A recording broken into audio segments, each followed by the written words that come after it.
I'm back. Hello my eclectic souls, my name is Adrianna and I'd love to welcome you back today. If you have not already, please take the moment to like and subscribe if you like the content that I'm putting out there, and to stay tuned for any future videos. Now in today's video we are going to be working on duplicating a dress or garment that you may have in your closet. For me, it was a hunter green velvet dress that I thrifted some time ago and I absolutely love it. I usually only wear it during the holidays, and the lighting is always so much dimmer in the holidays, isn't it? So when you wear this somewhere with low lighting, you can't tell what color it is, this beautiful dark green.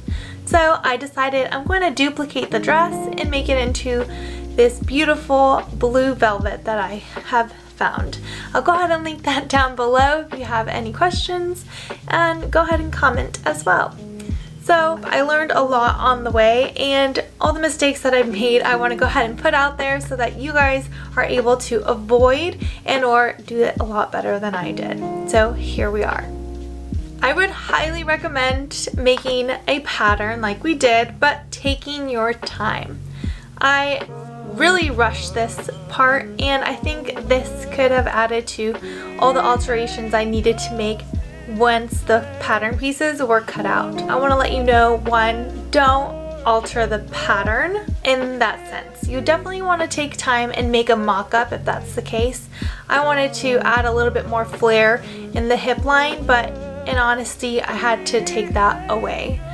Second, I definitely recommend making a mock-up, because the dress that I made actually, because of the pattern pieces, turned out a lot bigger all around in the body area than I really intended. And at the end of making this dress, I did also realize that the weight of the fabric, I did not consider that. And that's something, depending on the fabric that you're going to be using, that maybe you need to take a look at.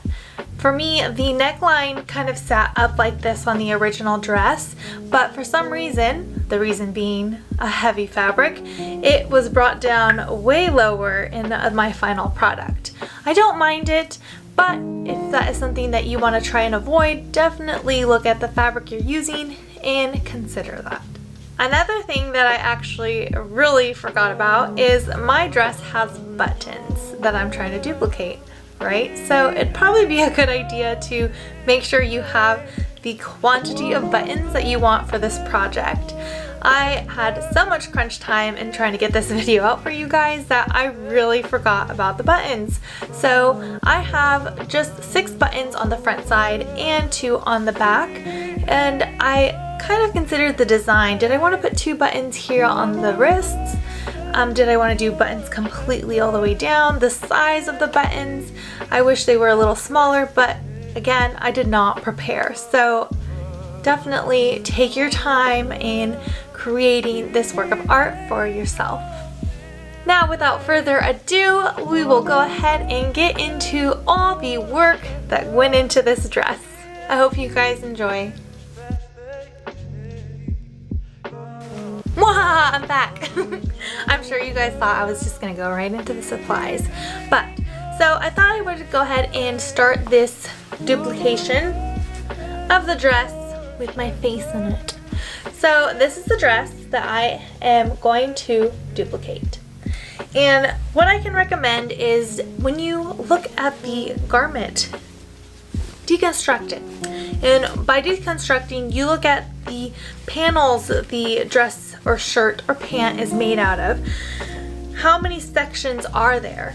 With this dress, I found a total of 9 sections, being the 2 sleeves, that is 1 panel for each, and then there's 2 panels here in the front, and then as you can see, 2 in the front, there's 2 on the side here, and the same goes for the back, where you have 1 huge panel right here and then 2 on the side. Now, what I can recommend is laying this down on some big paper, and you'll see that in the supplies list, and I'll link that below if you would like to find the similar one that I bought. And as you're laying it down, you're going to want to trace this line right here. You can try to fold to make sure you get the end of it so you're able to trace around it. And what I ended up doing as well is actually getting a mechanical pencil and just kind of sticking it through this velvet. I was able to do it and make a mark through it and to connect the dots later on. That is one way to do it. I've seen some other YouTubers who have these beautiful little like pizza cutters, but they don't cut, they just like leave marks on the paper, and I think it really works through the fabric. I am not providing that much detail on creating the pattern just because it is very lengthy and I didn't want the video to be minutes long for you guys as it already is. So if you would like to actually see how to make a pattern, again, this is my first time making it, I am so happy to, you know, keep practicing, and comment below and I will make a video just specifically for making a pattern. And here we go with all the mistakes, but at the end, a product that I could wear. Now let's go to the supplies.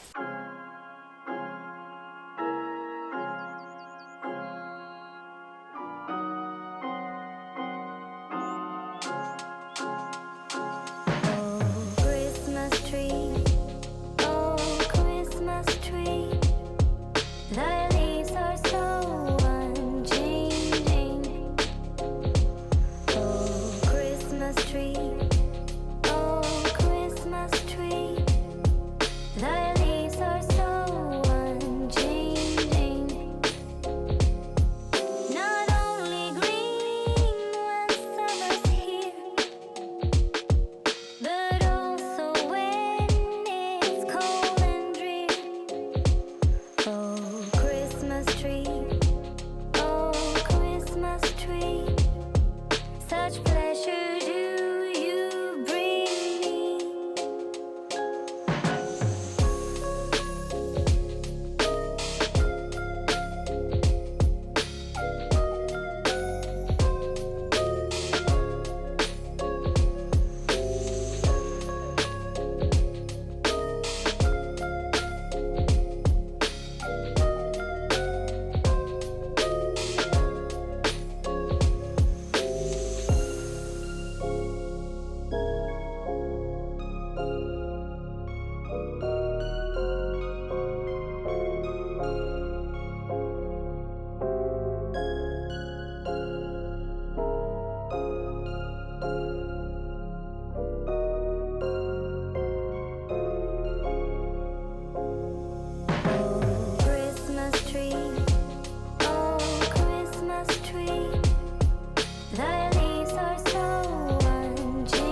Thy leaves are so unchanging.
There's a light, got the prettiest side for everyone to enjoy. Standing up close by the Christmas tree, glimmering light, I am right where I wanna be. I will be home for a couple of days, wander around with you. You and me in the cold, thought it'd never be true. Wherever I go, I got you. Oh, I have stopped running, there is no way trying. You better loosen your belts. Drinking hot wine by the fire, don't care of anything else. It's Christmas and some kind of love, my friend. I pray it will never end. Do you like to be here too?